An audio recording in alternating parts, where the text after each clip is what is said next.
Sa ngalan ng Ama at ng Anak at ng Espiritu Santo, Amen. ang pagpapala at kapayapaan mula sa Diyos na Ama natin at sa Panginoong Heso Kristo naway sumainyo. At sumayo rin. Mga kapatid, tinipon tayo bilang kaanib na angkan ng Diyos, kaya dumulog tayo sa maawaing Panginoong nagpapatawad ng lubos.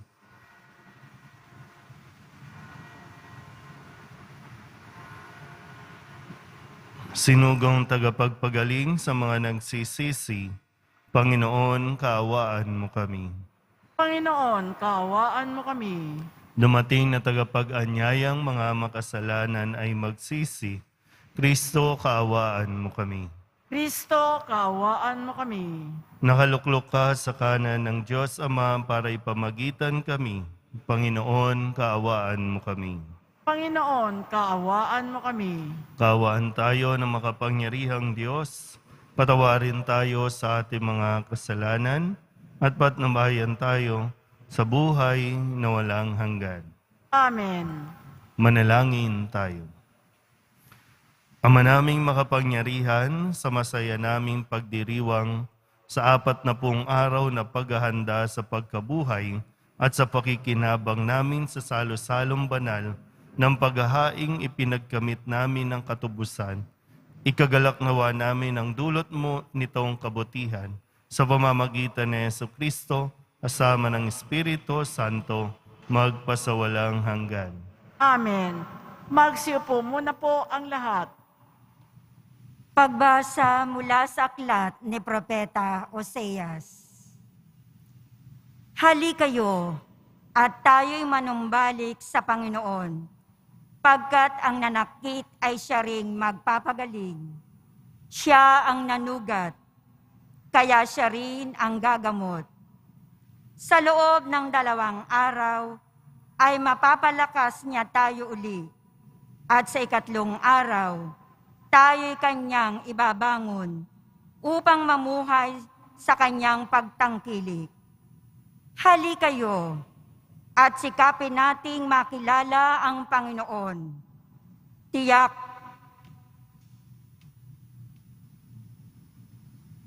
na tutugunin tayo sa ating panawagan.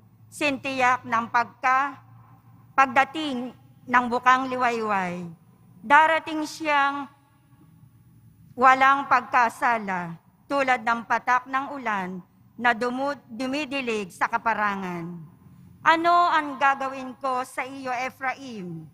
Ano ang gagawin ko sa iyo, Huda? Ang pag-ibig niyo sa akin ay tulad ng ulap sa umaga, gaya ng hamog na dagling napaparam. Kaya nga, ipahahampas ko kayo sa aking mga propeta. Titipunin ko kayo sa pamagitan ng aking mga salita, at simbilis ng kidlat ang pagkatupad ng aking hatol, sapagkat katapatan ang nais ko at hindi hain, at pagkakilala sa Diyos sa halip na handog na susunugin. Ang salita ng Diyos. Salamat sa Diyos. Katapatan ang naisin, kalakip ng paghahain. Katapatan ang naisin, kalakip ng paghahain. Ako'y kaawaan, o mahal kong Diyos, sang-ayon sa iyong kagandahang loob. Mga kasalanan ko'y iyong pawiin, ayon sa iyong pag-ibig sa akin. Linisin mo sana ang aking karumhan, at ipatawad mo yaring kasalanan. Katapatan ang naisin, kalakip ang paghahain. Hindi mo na nais ang mga panghandog. Sa haing sinunog, di ka malulugod. Ang handog ko, O Diyos, na karapat-dapat, ay ang pakumbaba at pusong mapagtapat. Katapatan ang naisin, kalakip ng paghahain. Iyong kahabagan, O Diyos, ang Siyon, upang iyaong Jerusalem ay muling ibangon. At kung magkagayon ang handog na haing, dala sa dambana, torong susunugin, malugod na ito'y iyong tatanggapin. Katapatan ang naisin, kalakip ng paghahain. Magsitayo na po ang lahat.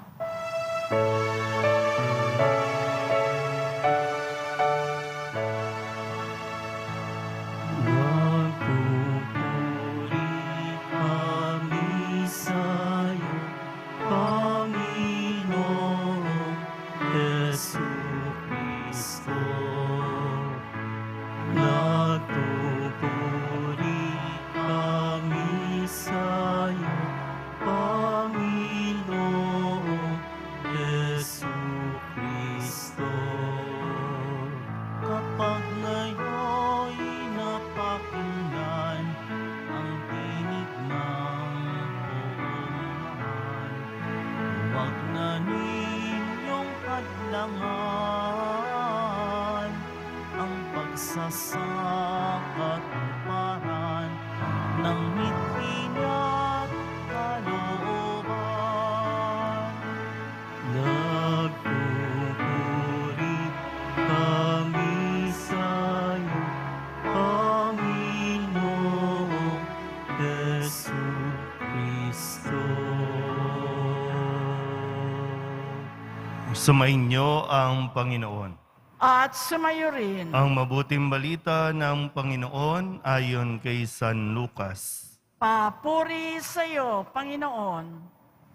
Noong panahong iyon, sinabi ni Jesus ang talinghagang ito sa mga taong ang tingin sa sarili, matuwid at tumahamak naman sa iba. May dalawang lalaking pumanhik sa templo upang manalangin. Ang isa'y Pariseo at ang isa namay publikano.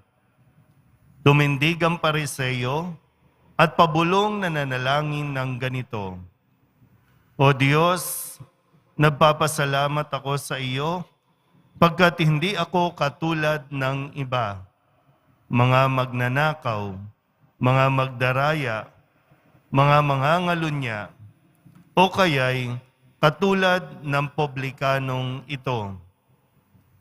Makalawa akong nag-aayuno sa loob ng sanglinggo. Nagbibigay ako ng 10 ng lahat kong kinikita. Samantala, ang publikano'y nakatayo sa malayo, hindi man lamang makatingin sa langit, kundi dinadagukan ang kanyang dibdib at sinasabi, O Diyos, mahabag po kayo sa akin na isang makasalanan. Sinasabi ko sa inyo, ang lalaking ito'y umuwing kinalulugdan ng Diyos, ngunit hindi ang isa. Sapagkat ang sinumang nagpapakataas ay ibababa at ang nagpapakababa ay itataas. Ang mabuting balita ng Panginoon. Pinupuri ka namin, Panginoong Heso Kristo. Magsiupo muna po ang lahat. Isang magandang araw po sa inyong lahat. Para sa huling araw ng 3 linggo ng 40 araw na paghahanda, atin pong balikan ang mga mensahe na ibinigay sa atin upang atin pong pagnilayan at muling masuri ang ating pananampalataya, ang ating relasyon sa kapwa, ating relasyon sa Diyos. Muli ang paalala ni Jesus nung Lunes, matapos na siya po ay hindi kilalanin ng kanyang mismong kababayan, ang ginawa ni Jesus, dumaan siya sa kalagitnaan nila at umalis. Na isang aral na dapat nating pagnilayang mabuti kung ano ba ang dapat nating gawin. Kung may mga taong ayaw sa atin, ayaw sa iyo, sa kabila ng kabutihan na ipinakita mo, ginawa mo, kung ayaw ka pa rin tanggapin, iwan mo na ang mga yan. Sayang lang ang panahon mo kung igugugol mo sa mga taong ayaw ka naman tanggapin. Malaking kawalan nila yung hindi ka tanggapin. Pero malaking kabawasan para sa iyo yung isipin mo sila ng isipin. Talo ka. Umalis ka, iwan mo ang mga yan, doon ka sa mga taong handang kumilala sa iyo, handang mag-appreciate sa iyo. Hindi mo kinakailangan patunayan ang iyong sarili sa mga taong ayaw talaga sa iyo. Noong Martes, yung sa tanong ni Pedro na okay na ba na 7 beses kong patatawarin ang aking kapatid na paulit-ulit na nagkakasala, ang sabi ni Jesus, hindi ko sinasabing makapito, kundi 70 ulit pa nito. Sana po nandun tayo sa punto na handa tayong magpatawad, lalo tigit sa taong humihingi ng tawad.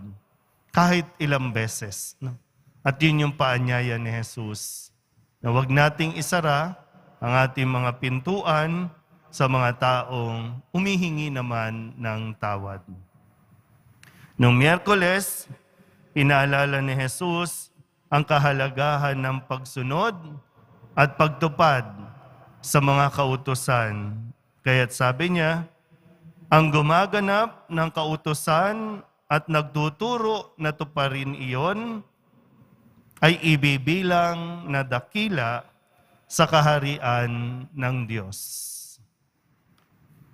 Nung Huwebes naman, sabi ni Jesus, ang hindi panig sa atin ay laban sa akin. At nagkakalat ang hindi tumutulong sa aking mag-ipon. So hindi lang tayo basta, sabi nga hindi tayo pwedeng neutral. Mamili ka. Aral ni Jesus o yung sinasabi ng tao? Sino ang papanigan mo? Sino ang kakampihan mo? Pumili ka. Mahirap yung sabi nga balimbing, minsan dito ka, minsan dito ka. Pumili ka at panindigan mo kung sino ang papanigan mo. Kahapon sa pagdiriwang ng Annunciation, nawa katulad ni Maria, makita natin ang ating mga sarili na sa harapan ng Panginoon, tayo'y alipin lamang ng Panginoon at mangyari sa atin ang iyong sinabi. So, tagasunod lang tayo ng Diyos. Kung anong sabihin ng Panginoon, yun ang gagawin ng alipin. Alipin lang tayo. Nakikita ba natin ang ating mga sarili na alipin lang tayo? At hindi tayo pwedeng mag-demand lang ng mag-demand?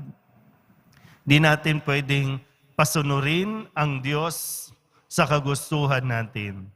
Tayo ang dapat na sumunod sa kagustuhan ng Diyos. Kaya nga ngayon, Sabado, pinapaalala ulit sa atin, ang nagpapakataas o ang sinumang nagpapakataas ay ibababa at ang nagpapakababa ay itataas. Sa puntong ito ng buhay natin, ano ba ang mas umiiral sa atin? Mahirap po mamuhay sa kayabangan at ang isang taong nagiging mayabang ay yung ang tingin niya sa sarili ay angat siya sa lahat o kaya naman dapat mas higit siya kaysa iba. Maganda rin po dito na mapagnilayan kasi yung dalawang tauhan, yung isang Pariseo at isang Publikano. Yung isang Pariseo, ibinibida niya ang lahat ng kanyang ginagawa, maging ang kanyang paghahandog sa templo, maging yung pagsisimba, ibinibida. Wala itong kapupulutan o wala itong maibibigay na maganda sa atin. kung patuloy mo lang iaangat ang iyong sarili. Hintayin mo naman na purihin ka ng iba. Huwag yung ikaw mismo ang pupuri sa iyong sarili, sa iyong achievements, no? Hintayin mong makilala ka ng tao. Pero nawa, sa atin po ngayon, nagsisimba, nakakarinig ng aral ng Poong Jesus Nazareno, mas isadiwa natin o isabuhay natin itong napakagandang mensahe. Mahirap po yung masanay tayo na tayo mismo ang nag-aangat ng sarili. Yung nagmamagaling lang. Hindi naman talaga magaling, nagmamagaling lang. At yung kagustuhan na maging magaling, gagawin ng lahat. Kahit ibaba mo ang ibang tao, yurakan mo ang ibang tao, iangat mo lang ang iyong sarili. Hindi yan ikatutuwa ng Diyos. Amen. Magsitayo na po ang lahat. Taglay ang mga pusong nagsisisi at nagpapakumbaba. Humaharap tayo ngayon sa Diyos. Tumugon tayo ng tapat at nagpapakaabang panalangin sa mga kahilingang ito. Ang ating pong itutugon, padaluyin mo sa amin ang iyong habag, O Panginoon. Padaluyin mo sa amin ang iyong habag, O Panginoon. Ang simbahan, naway maging isang tiyak na kanlungan para sa mga makasalanan at mga itinatakwil ng lipunan. Manalangin tayo. Padaluyin mo sa amin ang iyong habag, O Panginoon. Ang mga naglilingkod sa bayan, naway magbigay ng higit na malasakit sa mga kababaihan, mga bata, mga ulila, mga matatanda at mga walang tahanan. Manalangin tayo. Padaluyin mo sa amin ang iyong habag, O Panginoon.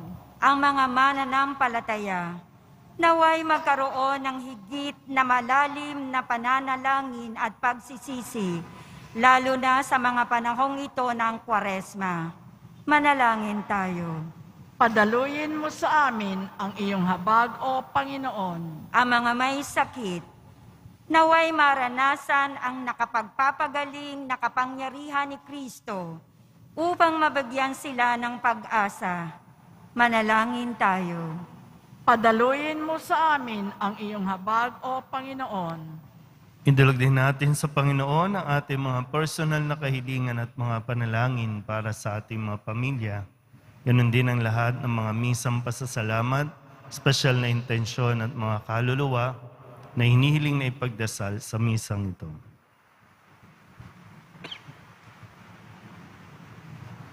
Ang lahat ng ito hinihiling namin sa ngalan ni Kristo, aming Panginoon. Amen. Magsiupo ang lahat.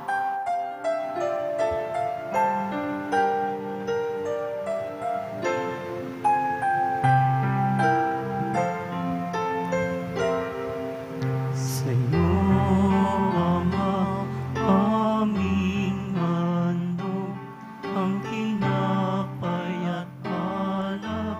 Narito, handog ng iyong bayang sumasamot, humihingi ng patawad mo.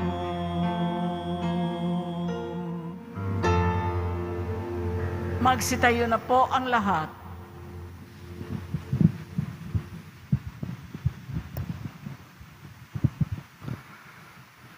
Manalangin kayo mga kapatid upang paghahain natin ang kalugdan ng Diyos sa mga makapangyarihan. Tanggapin nawa ng Panginoon itong paghahain sa iyong mga kamay sa kapurihan niya at karangalan sa ating kapakinabangan at sa buong sambayanan niyang banal. Ama naming lumikha sa iyong kagandahang loob, dinalisay mo kami upang sa iyo'y makadulog. Sa pagdiriwang na ito ng maringal na paghahandog, maihain nawa namin ang iyong ikinalulugod sa pamamagitan ni Jesucristo, kasama ng Espiritu Santo, magpasawalang hanggan. Amen. Sumainyo ang Panginoon. At sumayo rin, Itaas sa Diyos ang inyong puso at diwa. itinaas na namin sa Panginoon. Pasalamatan natin ang Panginoong ating Diyos. Marapat na siya ay pasalamatan. Ama naming makapangyarihan, tunay ngang marapat na ikaw ay aming pasalamatan sa pamamagitan ni Jesucristo na aming Panginoon. Sa pagbabakasakali mong kami bubuti, isinugo mo sa Jesucristo upang pangunahan kami. Bilang pagsunod sa iyong atas sa bigay, ipinahayag ng iyong anak ang iyong kalooban na ang mga apit dukha ay kanyang damayan. Ngayon ay iyong inihahandog ang pagkakataong aming maisaloob ang kanyang ganap at kusang paglilingkod upang sa iyo'y lagi kaming makasunod. Kaya kaysa ng mga anghel na nagsisiawit ng papuri sa iyo nang walang humpay sa kalangitan, kami nagbubunyi sa iyong kadakilaan. Santo, Santo, Santo, Panginoong Diyos ng mga hukbo, napupuno ang langit at lupa ng kadakilaan mo, o sana sa kaitaasan, pinagpala ang naparirito sa ngalan ng Panginoon, o sana sa kaitaasan, magsiluhod po ang lahat. Ama naming banal, ikaw ang bukalang ng kabanalan. Kaya't sa pamamagitan ng iyong Espiritu, gawin mong banal ang kaloob na ito upang para sa amin maging katawan at dugo ng aming Panginoong Hesukristo. Bago niya pinagtiis ang kusang loob na maging handog, inawakan niya ang tinapay, pinasalamatan kaniya, pinagati-hati ni iyon, iniabot sa kanyang mga alagad at sinabi, "Tanggapin ninyong lahat ito at kanin, ito ang aking katawan na ihahandog para sa inyo."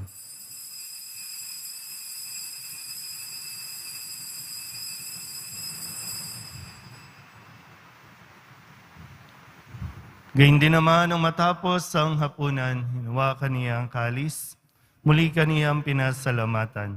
Iniabot niya ang kalis sa kanyang mga alagad at sinabi, "Tanggapin ninyong lahat ito at inumin. Ito ang kalis ng aking dugo, ng bago at walang hanggan tipan. Ang aking dugo na ibubuhos para sa inyo at para sa lahat, sa ikapagpapatawad ng mga kasalanan. Gawin ninyo ito sa pag-alaala sa akin."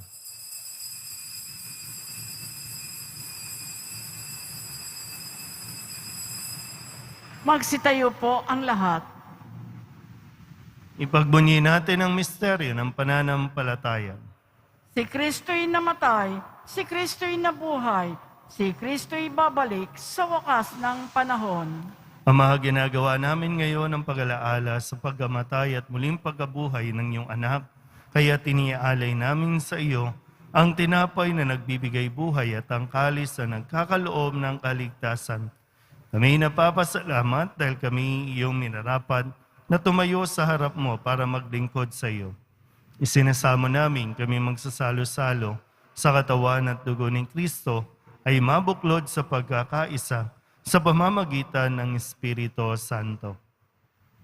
Ama, lingapin mo ang iyong simbahang laganap sa buong daigdig. Puspusin mo kami sa pag-ibig kaysa ni Francisco na aming Papa at ni Jose na aming Obispo at ng Tanang Kaparian. Alalahanin mo rin ang mga kapatid naming nahimlay na may pag-asang sila'y muling mabubuhay, gayon din ang lahat ng mga pumanaw. Kawaan mo sila at patuloyin sa iyong kaliwanagan. Kawaan mo at pagindapating kaming lahat na makasalo sa iyong buhay na walang wakas. Kaysa ng mahal na Birhen Maria na Ina ng Diyos, ng kabiyak ng puso niyang sa San Jose, kaysa ng mga apostol at ng lahat ng mga banal na namuhay dito sa daigdig ng kalugod-lugod sa iyo, may pagdiwang nawa namin ang papupuri sa ikararangal mo sa pamamagitan ng iyong anak na aming Panginoong Hesukristo. Sa pamamagitan ng Kristo, kasama niya at sa Kanya, ang lahat ng parangal at papuri ay sa iyo, Diyos Amang makapangyarihan, kasama ng Espiritu Santo, magpasawalang hanggan. Amen.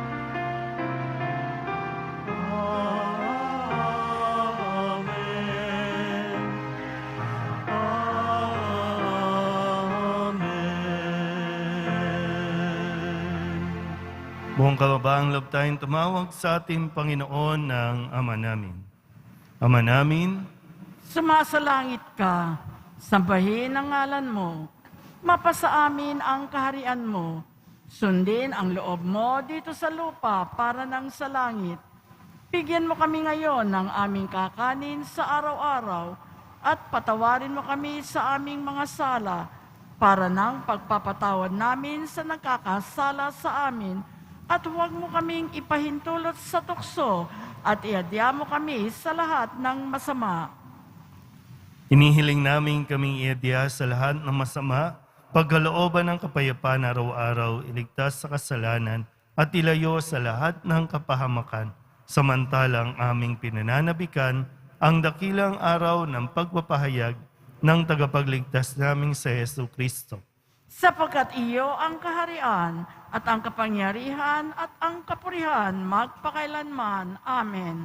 Panginoong Heso Kristo, sinabi mo sa iyong mga apostol, kapayapaan ang iniiwan ko sa inyo, ang aking kapayapaan ang binibigay ko sa inyo.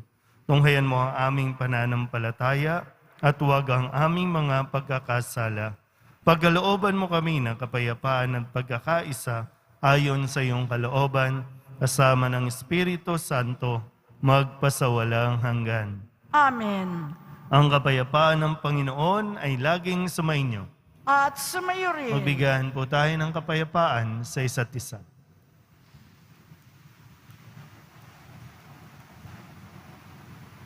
Kordero ng Diyos na nag-aalis ng mga kasalanan ng sanlibutan, maawa ka sa amin. Kordero ng Diyos na nag-aalis ng mga kasalanan ng sanlibutan, maawa ka sa amin. Kordero ng Diyos na nag-aalis ng mga kasalanan ng sanlibutan, ipagkaloob mo sa amin ang kapayapaan, magsiluhod po ang lahat.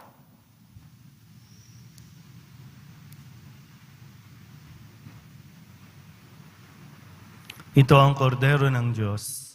Ito ang nag-aalis ng kasalanan ng sanlibutan. Mapalad ang mga inaanyayahan sa kanyang piging.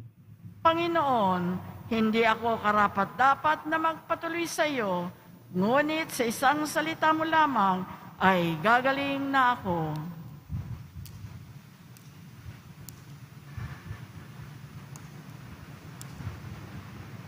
Katawan ng Kristo, Amen.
Magsitayo po ang lahat. manalangin tayo. Ama naming mapagmahal, sa pagsasalong lagi sa banal na pakikinabang, mapangatawanan nawa namin ng wagas sa ginagampanan sa aming pagsasaloob ng lagi naming ipinagdiriwang sa pamamagitan ni Jesucristo, kasama ng Espiritu Santo, magpasawalang hanggan. Amen. Sumainyo ang Panginoon. At sumayo rin. Manalangin tayo para sa pagbabasbas. Mahal na pong Jesus Nazareno, inihayag mo sa pamamagitan ng krus ang walang maliw na pag-ibig ng Diyos sa sangkatauhan. Pakinggan mo ang kahilingan ng iyong angkan na nagsusumamo sa iyo. Makamtanawa nila ang iyong katugunan at tanggapin ang kasagutan na may utang na loob na tinatanaw. Basbasan din po ninyo mga dala-dala nilang mga imahin at dasalan at lahat ng mga may karamdaman. Sa pamamagitan ng bendisyon na ito, naway maalala nila ang mga pangako nila noon sa binyag, na ikaw ang kanilang iibigin at paglilingkuran bilang Panginoon magpasawalang hanggan. Amen. At pagpalain kayo ng makapangyarihang Diyos, Ama at Anak, at Espiritu Santo. Amen. Mayo kayong taglayang kapayapaan ng Poong Jesus Nazareno. Salamat sa Diyos. Magandang araw po.